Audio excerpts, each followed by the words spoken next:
Back, Seyed Marandi joins us today, a professor from Tehran University and a former advisor to Iran's nuclear negotiation team.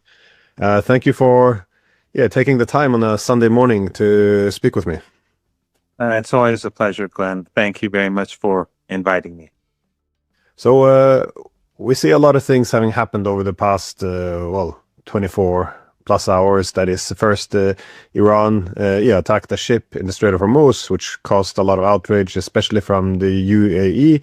And we see also reports of the Iranians being more vocal on their demands against the United States. That is, they should, pay compensation for what they have destroyed, remove the blockade on Iran. Beyond this, of course, we have all this other diplomatic developments as well. That is the Saudi, Turkey, Pakistan Defense Pact. We have the Oman-Iran deal. We have the US-Saudi nuclear deal, not finalized. But what do you make sense of all these developments? Because things appear to be moving fast ahead. We can start with the new attacks in the Strait of Hormuz. Well, how can we understand what is happening now? It's just another normal day in West Asia. So the situation is unlike what the Americans want to believe. Is not good for the United States at all, and the Iranians are now showing that they're not going to allow oil to be, or any other goods to be exported from the Persian Gulf region without Iran's consent.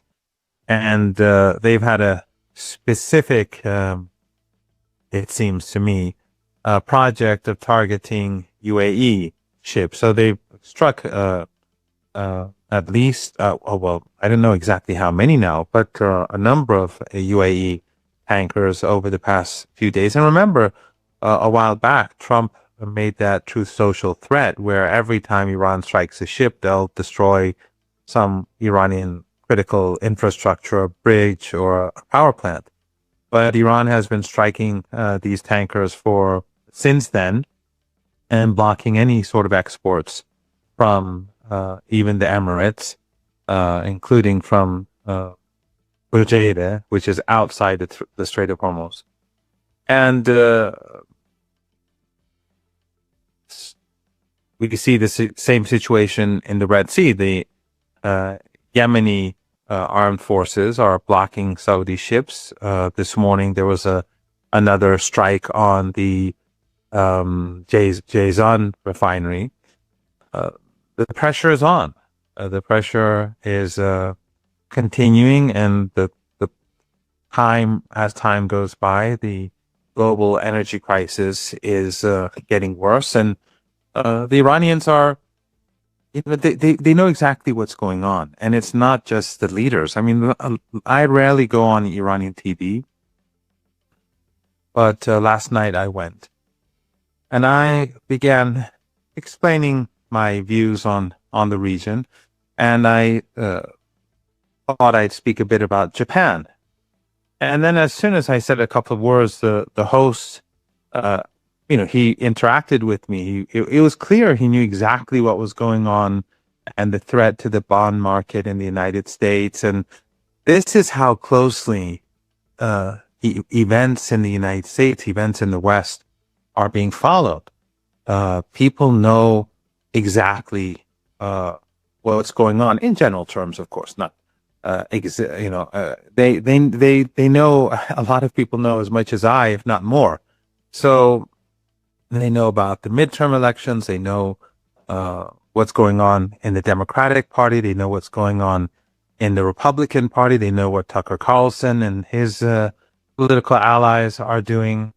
So it shows how carefully monitored the situation is political-wise. And I think that Iran's military and political actions are carried out with an eye on what's going on in the United States, and it's internally, but also internationally. So, yes, the Emirates are very upset, but there's nothing they can do about it. And there's nothing that the United States can do about it. The Saudis are very upset because now they are in the same boat as Qatar and the Emirates and Kuwait. They can't export much from the Red Sea. They can't export from the Persian Gulf. And remember, you know better than I, of course, that these are countries that consume a lot. They are not like Iran, which has lived under maximum pressure sanctions and sanctions for decades. The consumption in Saudi Arabia, the consumer in Saudi Arabia is used to spending like there's no tomorrow, and across the Persian Gulf region. And that is going to have an added impact in the sense that not only are the hopes of Trump to bring in trillions of dollars from the milked dictators, family regimes in the Persian Gulf for the U.S. economy, but now it's going to be the opposite. These countries are going to have to withdraw money from the United States. They're going to have to sell bonds in the U.S. market in order to sustain their economies, in order to sustain the country, in order to repair the damage that has been done and the ongoing damage that is being caused. And again, as I said before, the costs are enormous, especially for these societies which are extremely wasteful and need huge quantities of money just to sustain themselves. So from the way I see it, is that the Iranians are playing a waiting game, and they're going to put as much pressure on the other side as possible, and try to tolerate the pain inflicted on Iran as much as possible, outweigh the United States, and based on past experiences since the war began, they have every right to be optimistic. The 40-day or 39-day war, I never figured out how long it was a massive failure for the United States. Not a single Iranian underground base was destroyed. Not a single underground Iranian base was damaged throughout the country. And some of those bases were never used and are still not being used. But it just shows how capable the Iranian armed forces are today, because the Iranians have been fighting a war for the 21st century against the Americans who are fighting a 20th century war. U.S. bases, Israeli assets, assets of the regimes in the region that were assisting the United States, all of them were out in the open, while all key Iranian assets were deep underground. Whether it's the factories, whether it's the missile bases, the drone bases, the bases that hold Iranian naval speedboats, the bases that protect Iran's air force, the bases that protect Iran's air defense systems, and other bases, command and control, and bases alongside the Persian Gulf that were created in case the United States carries out a land invasion. All of these are protected while Iran goes one by one and destroys U.S. assets on the ground. So I think it's quite clear why the Iranians would have that patience. And then you see the siege warfare. The United States tried to strangle Iran. Ultimately, it was the United States that had to agree to the MOU. And now we saw the statement by the Iranian Supreme National Security Council, the chair of the Supreme National Security Council, reinforcing the MOU, but it's sort of an MOU plus. These are not new demands. Some people seem to think that these are new demands or excessive demands. No, they're maximalizing the MOU.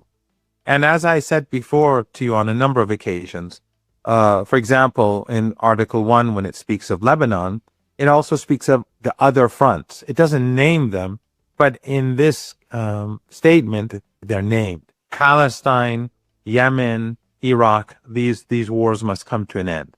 And of course, it means both Gaza and the West Bank. So the demands of the Iranians these are not new demands, but they are saying we're not going to compromise on anything. When it comes to compensation, the Iranians demand full compensation. That is in the MOU.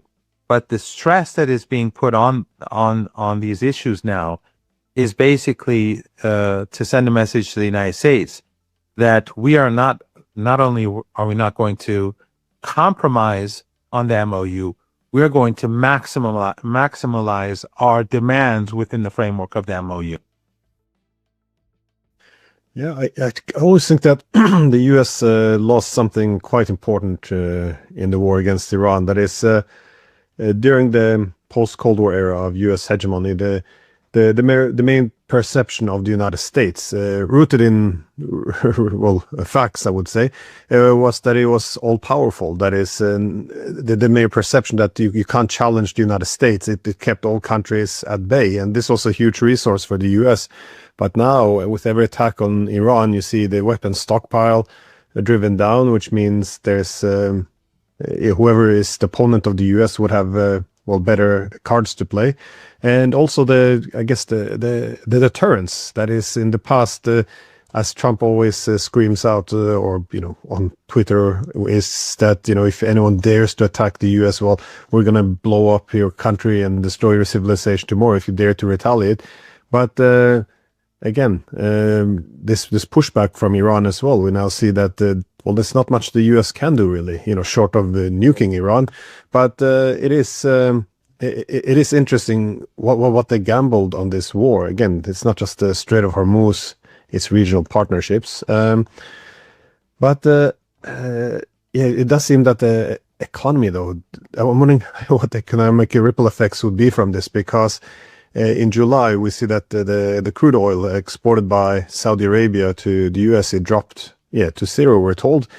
I mean, it's hard to calculate the kind of economic and political repercussions this will have. Well, first of all, the Saudi Arabia will be destabilized. It's energy, it's as far as money inflow, but also where it invests money into the U.S. I mean, the U.S. needs this as well.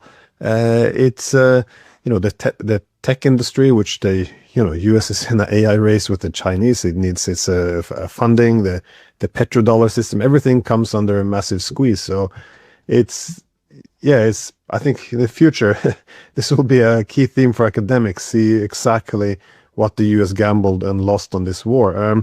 I did want to, though, ask about this new defense pact, because we see Saudi Arabia, Turkey, and Pakistan all form this defense pact. All of them, of course, they are more or less surrounding Iran. That being said, they have very different interests and very different motivations. I was wondering, to what extent is Iran a target, or the reasoning behind this, and to what extent should the Iranians worry, or how might they react? Sorry, big question. Sure, no problem at all. Just before answering that, a couple of years ago, I don't know, maybe in one of our first discussions, I said that I always believe that the collapse of the Soviet Union and the victory of the United States over Saddam Hussein in Kuwait was the worst thing that could happen to the United States. And that is because it created an arrogance that basically led to the swift collapse of the U.S. empire. The ghosts of Vietnam were swept away after Iraq, and it was the unipolar moment. And then came the invasion of Iraq, 9/11, which, when you look at the evidence being put forth by the likes of Tucker Carlson, it's obviously not just Al-Qaeda and those 19 people who were involved. It doesn't look like that at all. It looks like it was much broader, and that agencies linked to the West, or Western agencies, were also involved. But in any case, since then, the United States has been rapidly declining. And this war is the exact opposite of what we saw in Kuwait. In Kuwait, there was a stunning victory, and now we see just 2 decades later plus, or 3 decades later plus, you see that the exact opposite. That the United States fought a battle and or fought a war, and it failed. In fact, the 40 days of fighting, or 40 days of fighting, is similar to the time it took to defeat Saddam Hussein in Kuwait. I think that was 43 days or so. Maybe I'm mistaken.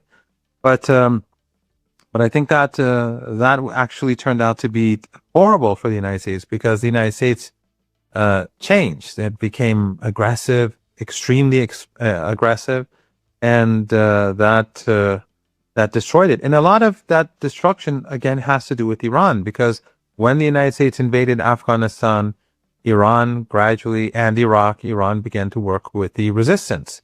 In Afghanistan, Iran began to work with the Taliban. I mean, the first generation of the Taliban was they were horrible, and they were carrying out mass murder and slaughter. But after they collapsed in Afghanistan, the second generation became more moderate. We still have big differences with education, women's education, and women's rights, and that's a big divide. But the relationship has evolved tremendously. And Iran supported the Taliban to weaken the U.S. occupation. And ironically, it has angered many people among the minorities in the Shia, the Tajik, the Persian language speakers, the Uzbeks, who are all opposed to the Taliban. But for Iran, the priority was to expel the empire from the region. And if the Iranians believe that if the empire is expelled, then the situation in Afghanistan will calm down, because there's no foreign manipulator to turn community against one another, one nation against another.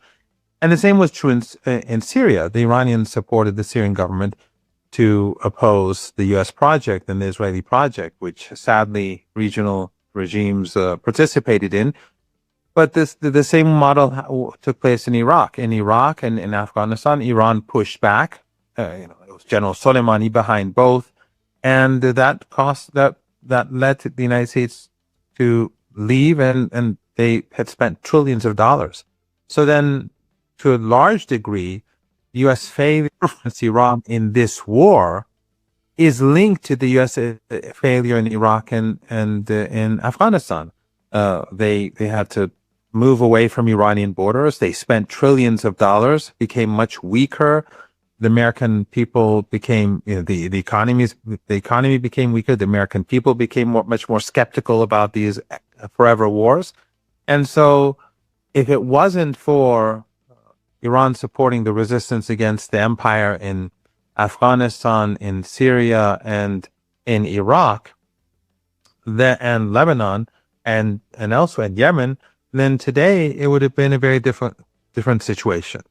The Americans would have been able to come forward with much greater strength. And also, I would add, and I'm not saying that Iran foresaw all of this, but Iran's support for Russia during the war, because Iran saw the expansion of NATO as a threat to itself as well. It was not just Ukraine, but it was also Georgia, and then of course Armenia and Azerbaijan would be next. So we already had Turkey as a NATO member, and then these added to it would have been would have made the threat even greater for Iran. So Iran's support for the Russians during the war also helped destroy a lot of the assets that NATO gave to Ukraine, and weakened NATO economically, militarily.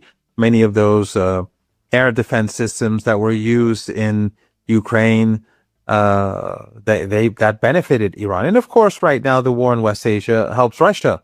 When the United States is forced to spend money on multiple fronts and waste its assets in multiple fronts, it benefits Iran and Russia. But with regards to the three leaders gathering in Saudi Arabia, the Turkish leader, the Pakistani leader, and Mohammed bin Salman, I think it's pretty clear that this is about Yemen. It's about the weakening position of Saudi Arabia.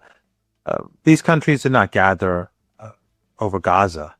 They didn't gather over Lebanon. They didn't gather over the Israeli advancements in Syria. And they didn't gather over the horrific situation that's taking place in the West Bank. It is about Saudi Arabia being severely weakened because of its own policies. The Saudis helped the United States attack Iran. They co-conspired with the Americans against the Iranian people. They acted as the U.S. Air base, the country. Not only did they provide airspace, they provided air bases. Not only did they provide air bases, they provided jet fuel. They provided everything that the Americans needed. They paid for the U.S. war as well. So all of the expenditures of the United States and Saudi Arabia during this period were paid for by the Saudis and Qatar and the Emirates as well. They paid for the U.S. presence, and that's true about Kuwait. So the expenditures on these bases, were paid for by these governments. It was so much that some of them were facing financial difficulty as a result. So Saudi Arabia helped the United States against Iran. They were part of the war. And then they went and provoked Yemen. They bombed Yemen at a time when they had imposed a siege. And the siege on Yemen had been going on for years.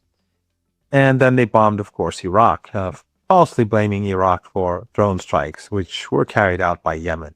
And Yemen, again, today has carried out further drone strikes. But so it was basically for Saudi Arabia, nothing more. They tried to give it a different spin, but that's what it was. But I don't think it really matters too much for the Iranians. I mean, just today we saw a Yemen strike, Jazan, the Jazan refinery again, and they will continue to do so. And I don't see these countries getting involved against Yemen. It doesn't look good for them at all. They can, because people will remember that Yemen, first of all, for years, the Saudis, with the support of Turkey and other countries in the region, they carried out a genocidal war against Yemen, but they failed. It was like Gaza. They imposed starvation. The Saudis and Qatar were supporting it until the siege on Qatar. Then Qatar and Turkey tilted away from Saudi Arabia. But they were supporting it. But they failed. And Yemen today is much stronger than it was back then. And Saudi Arabia is much weaker than it was back then. So I don't really see them having capabilities to stop Yemen from striking Saudi ships or Saudi refineries or oil installations. So they don't have anything that the United States didn't have. And of course, so many of those munitions are depleted now. Those anti-missile, anti-drone munitions that the United States has been bragging about. We are all hearing the news and seeing the news about the current shortages. And also, in the past, Yemen has a history of wrecking the ambitions of other countries. Egypt under in the 1960s under Jamal Abdel Nasser, they invaded Yemen, and it was their Vietnam. And that's part of the reason why they failed so badly against the Israeli regime, because they had expended so much of their capabilities in Yemen. So I don't see this agreement as signifying much. It's Pakistan had this arrangement with Saudi Arabia more or less before. There are financial issues that lie behind this for Pakistan. military sales for Turkey, but they may try to do some things with Saudi Arabia. I'm not saying that they'll be completely. It's just a piece of paper that's been signed, but I don't think it's going to have any major impact on Yemen's capabilities or the capabilities of the resistance in Iraq. And of course, Iran defeated the combined forces of the United States and the Israeli regime. So I don't think that Iran is worried about any piece of paper signed at Saudi Arabia. Yeah, I was just thinking about your comments on hegemony. That is, why the collapse of the Soviet Union was also problematic for the U.S. It's people like Stephen Walt. They wrote a lot about this. That is, if you're a hegemon and there's no balance, or he was always making the point that the greatest challenge for the U.S. is that states don't constrain themselves, essentially, that the U.S. would no longer be balanced. It would go out in every direction and exhaust itself and make a lot of enemies. This was the argument in the 1990s. And, you can see why. That is, if you're a hegemon, unconstrained, you can do anything and you can absorb the cost of this military adventurism. So essentially, this is a perfect condition for the rise of the hawks when they say, well, why shouldn't we have military solutions for everything? Who can stop us? And that's what you saw already from, in the 1990, 1981. And but then you're going to see predictable developments. That is, decline of diplomacy, decline of fiscal discipline, the moral compass will be thrown out. There will be a collapse in the trust of the political class. And as one exhausts itself economically, you will also have political instability. And eventually, the rising rivals at the periphery will begin to get closer together. The Chinese, Russians, Iranians, because they realized, this is not a functioning international system.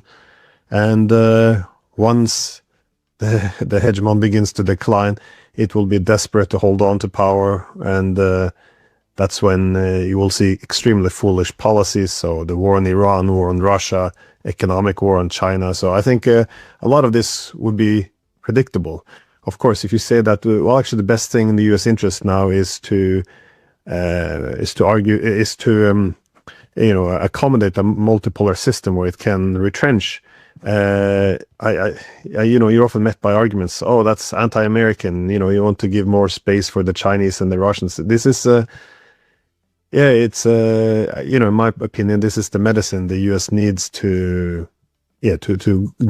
restore itself, go back to normalcy. But it's a very difficult argument to make in this day of age when everything is emotional sloganeering.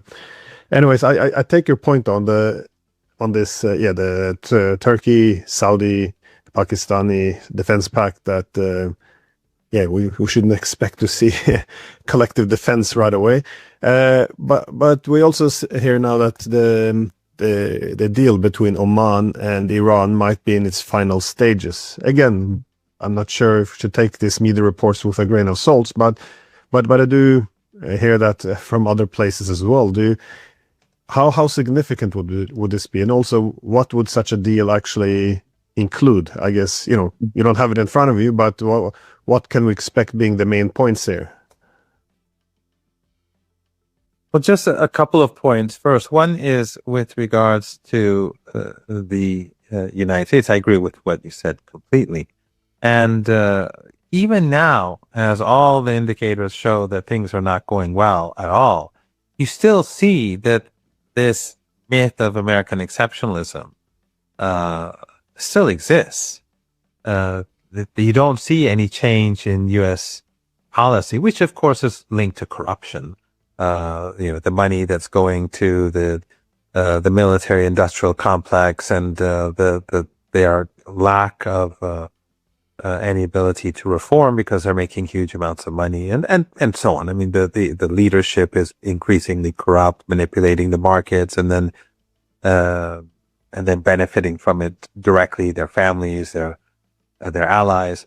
All that is true, but the myth is still they still behave as if nothing will actually run out. This can do, we can win. Somehow we will come out on top.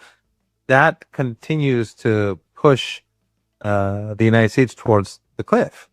whether it's economic or political or military, it's just moving forward. And I think by the time they'll really figure it out, even though they're seeing it, they have the evidence in front of them, it'll be too late. And I think we're pretty close to that moment. But others know this. Others are looking objectively. The Iranians are calculating very carefully. The Russians are calculating carefully. The Chinese, everyone is calculating very carefully. And U.S. allies, I think they are beginning to recognize that this is, they're in a very dangerous situation, these proxies, because none of them have any popular support. They don't have any mandate by their people to be U.S. proxies. And so that undermines their own authority, because when that aura of power is gone, it is also gone for the proxies too. And so even this alliance, whatever it is not going to look good when it does nothing for Gaza, it does nothing for the West Bank, it does nothing for Lebanon, it does nothing for Syria. But let's say they collaborate against Yemen.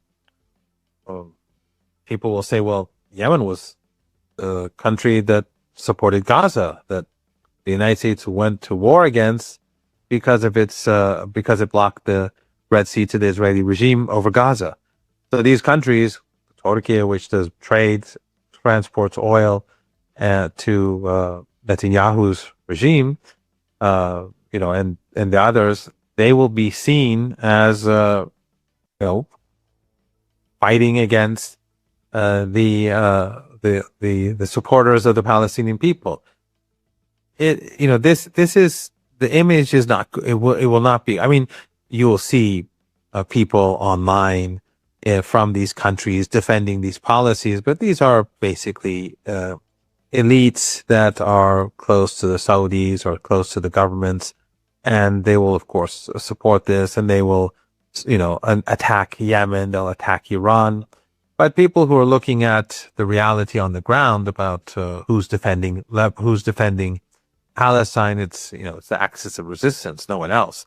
They see through that. So it's going to be very difficult for the Americans in the months ahead because of all those indicators that you alluded to. It's going to be difficult for U.S. proxies to pursue the same policies, especially since that American power that they relied on is melting away, and the public, which is not necessarily has not been satisfied with many things over the past few years, they will be raising more questions, and they'll probably become more feared by these governments. The governments will become more fearful of these, of an angry population that wants to see the genocide in Gaza come to an end. And meanwhile, the Iranians are simply reiterating their position on Gaza. The Iranian chair for the Supreme National Security Council, in his statement yesterday, was very explicit about, and something which I've said repeatedly, but that Palestine has to be a part of the MOU. It must be a part of the MOU. It is a part of the MOU for Iran. Not just Gaza, but also the West Bank, because Iran didn't name Gaza, it said Palestine. So none of this bodes well for the United States or its allies. And then getting to your question on Iran and Oman, the negotiations between Iran and Oman, from my understanding, are almost complete.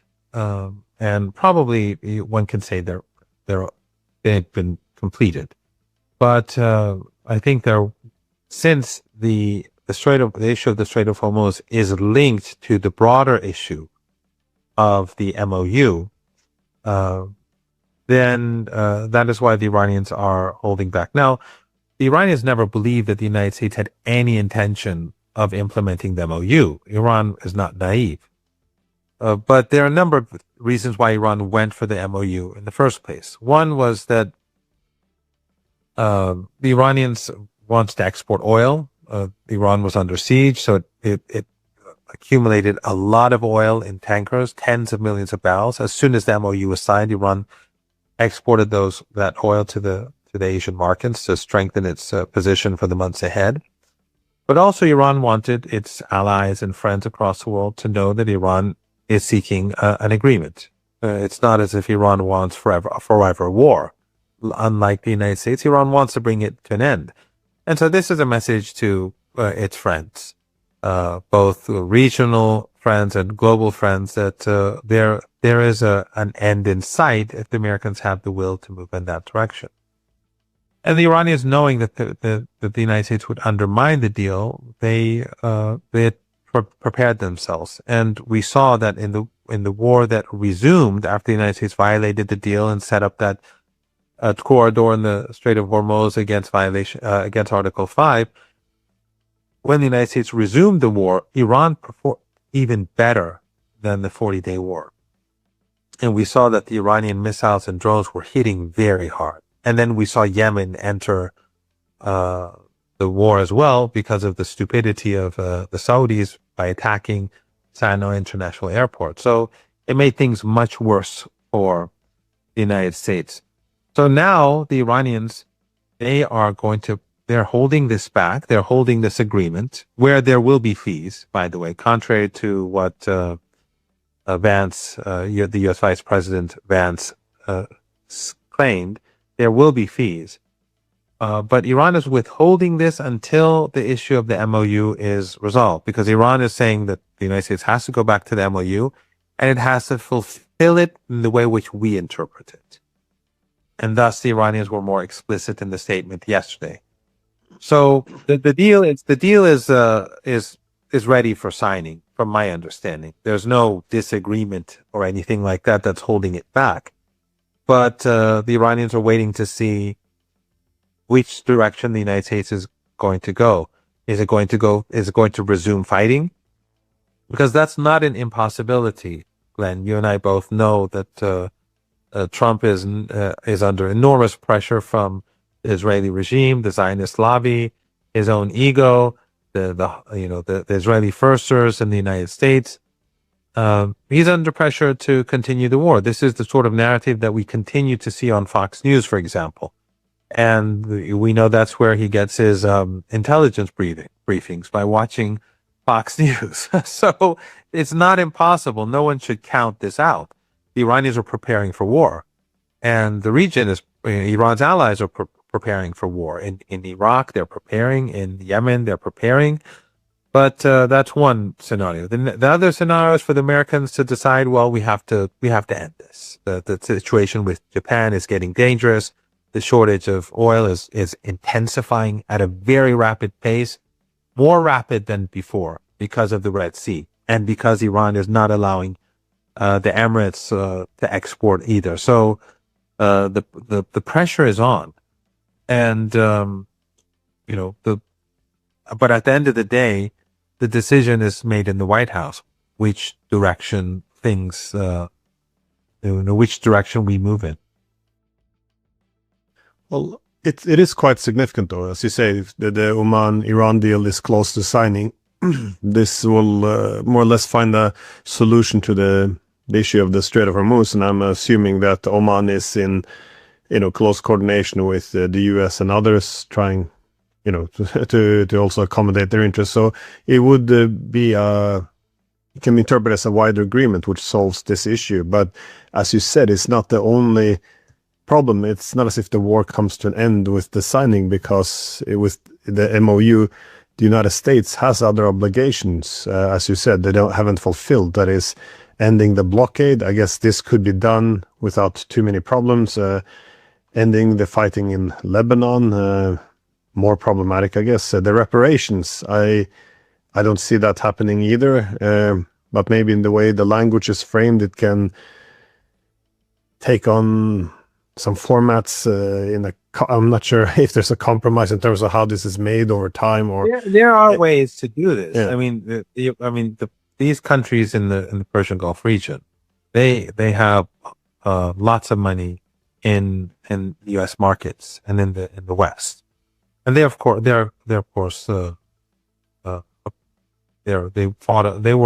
with the United States in this war. But the MOU was devised in a way in which this, for example, the money that would come into Iran would effectively be a violation of U.S. Law, or at least a violation of presidential decrees or decisions made by the U.S. government with regards to investment in Iran. So what and of course I'm not familiar with the details, but what the models that the Iranians have been devising are models that are doable, but also they break the sanctions regime as well. So it doesn't have to come from the United States. Of course, there are things that the United States will have to do. There are many things that the United States will have to do. And first and foremost, for the Iranians is handing over Lebanese territory back to the people of Lebanon, forcing the Israeli regime to back off in Gaza and the West Bank. I mean, these are key demands by Iran. This is not going to be over until there is peace in West Asia. And of course, Iran's assets that were stolen have to be returned, and the other issues which were discussed. But there are models in which these things can be carried out without, it's the United States sending money like from bank accounts in Washington to bank accounts in Tehran. There are other ways of doing this. Yeah. Well, I'm just thinking in the US, though, even if they do recognize all the paths to a potential victory has been exhausted, that they have to put an end to this thing. Domestic politics, though, it is an issue. I mean, Trump has spent like a decade, more than a decade now, saying how weak Obama was for unfreezing some Iranian assets. Also, the JCPOA was such a horrible deal. So the fact that he will have to now release Iranian funds and accept that deal, which at best wouldn't be any different than the JCPOA, it's going to be a very hard sell in Washington. Of course, it's not clear if we will ever get there, but Iran is not going to compromise. So, the decision is theirs. It can be resolved within weeks. It can be resolved within months, but it can remain unresolved. But the Iranian position today, I think, is very different from what it was before, and it would be a further loss to the United States.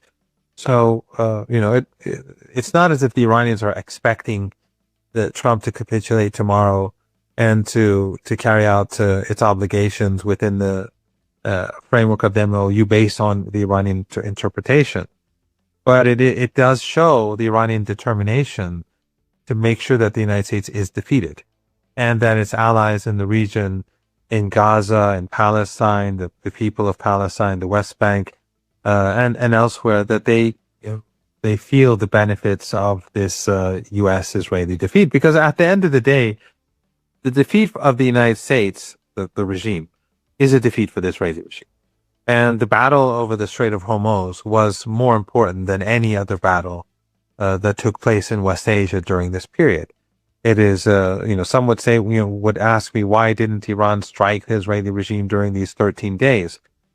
Well, the Iranians were focused on winning the Strait of Hormuz, and a defeat for the United States is a defeat for the Israeli regime. Of course, during this period, Iran was destroying all those radar and defense installations that were built in the Persian Gulf and in Saudi Arabia and Jordan and in northern Iraq to protect the Israeli regime. They destroyed that so that if there's war, the Iranians can use their drones, especially more easily, and their missiles. And also the Iranians want the crisis, the internal crisis in Israel that we're seeing. If the Israelis attack, Iran will hit back hard to hurt Netanyahu if Netanyahu starts a war. But right now, before the elections, the Iranians want to see what happens in Palestine. Not that Netanyahu's opponents are any less genocidal, but this deep divide in Palestine is a good thing for the region. But ultimately, the battle for the Strait of Hormuz was the decisive battle. That was what basically changed the direction of the region and changed the future of the world. And and what Yemen did was it strengthened what happened in the Strait of Hormuz. It made the Strait of Hormuz even more important because if Yemen had carried out these operations under normal circumstances, it would have bothered the Saudis. It would have caused them significant damage, but not. It wouldn't have critically punished the Saudis or the Americans or the West. But now, when you look at what's happening in the Bab el-Mandab Strait, alongside what's happened in the Strait of Hormuz, it becomes all the more effective. So no one in Iran is naive about the days and weeks and months ahead, but they're sending a very strong message to Washington that we won this war, and don't be under any illusion that you are going to be able to chip away at Iran's gains and the axis of resistance, the gains of the axis of resistance, chip them away at the negotiating table or undermine them by, cheating them in implementing an MOU or the MOU. I think this is another problem for Trump, though, because he's been selling victories, or essentially the indicator of victory as being, look how many people we killed, or how much military or civilian infrastructure we're able to destroy. But these are not indicators of victory, as you said. This is a very complex conflict, and there are definitely better indicators of success here than killing opponents. And probably the worst is not just the fact that the United States is continuing to support a genocide, but the fact that the United States is constantly threatening the Iranians with a Holocaust. I mean, not only has the United States failed militarily, but the United States and the West has been exposed. I mean, Western elites have been exposed morally. And that's why people are turning against and especially the United States, against the political establishment. And we're seeing that play itself out in the civil war on the right, and the civil war on, the Democratic Party. I don't know if you can call it the left, but in any case, that civil war is because of not just economic issues, but it's because of the moral bankruptcy of Western political elites, and people across the world see it. And of course, also the myth of U.S. power is broken. People see that every day the United States is saying that we destroyed this, we destroyed that, but every day the Iranians are firing missiles. So obviously, they're not destroying all those things that they claim to have destroyed. And it seems that even if the United States did not have the shortages that we're hearing about today, it would still lose, because during the 40-day war or 39 days of war, there was no talk of those shortages. I mean, those shortages existed, and the Iranians were depleting U.S. capabilities even beforehand. True Promise 1, we recall when Iran sent those missiles and drones, they spent huge quantities of, and then True Promise 2, all of these contributed to, and the war last year, all of these contributed to what we're seeing today. But even if those shortages didn't exist, or when they did not, the shortages weren't showing themselves on the battlefield during the 40 days of war, even then they failed. They lost the war. They were using those missiles back then like there's no tomorrow. And ultimately, Trump, who demanded unconditional surrender, he was forced to accept the Iranian 10-point peace plan for the war to end after 40 days. So the American myth, the myth of American power, has collapsed, and of course the myth of U.S. The U.S. economy being the powerhouse of the world, that has failed too. And what's going on in Japan is just one indicator of that. Yeah. No, it's a big mess. And of course, the one thing Trump could do to sell this as a victory is, of course, if he could get a nuclear deal, another JCPOA. But But, because then he can claim, well, we prevented Iran from getting nuclear weapons, so he can sell the story that, we inflicted so much pain on them that they had to sign this deal and now they won't get nuclear weapons. But even on this issue, though, because from what I understand, the Iranians don't want the US to cherry pick what they want out of an MOU, so the nuclear deal has to come at the end, which means that first the Americans will have to deal with the issues of ending sanctions, unfreezing Iranian assets, paying reparations, ending the blockade and the war on Lebanon. So it's And Gaza and Yemen. Gaza. So we're not close to end of the war just yet, I guess. And of course, the Saudi deal, the Trump might be making now, the nuclear deal. I guess that could also throw another wrench into the system. It's hard to imagine this not impacting Iran's position on a nuclear deal if there's one set of rules for the Saudis and one for the Iranians. And as the White House explains, well, that's because the Saudis are an ally, and this is now apparently how the international system should work. So, but even there, Trump humiliated Mohammed bin Salman. I mean, not only did he a while back say he can kiss him in his backside, but then after all the negotiations and the deal was agreed upon, then Trump comes out and says, but first they have to accept Israel. I mean, the humiliation that the humiliation rituals are just extraordinary. The thing, the way in which the United States treats its friends and supposed friends, its proxies, is just, it's unbelievable. And this contributes to their weakness. So Saudi Arabia, which has to, in order to get a nuclear, I mean, Iran offer, some people say, is Iran afraid of Saudi Arabia having a nuclear program? Iran offered Saudi Arabia the technology for nuclear enrichment. It's been offering it for, people can check online. Iran has been saying this for many, many years, that if they want the technology, we'll give it to them. But the Saudis refrain from doing so. They refrain from getting it from China or from Russia. They just simply sit there and wait to see if the Americans will give it to them. And when the Americans finally agree to give it to them with many restrictions, then they say, oh, but you have to first bend the knee to Netanyahu.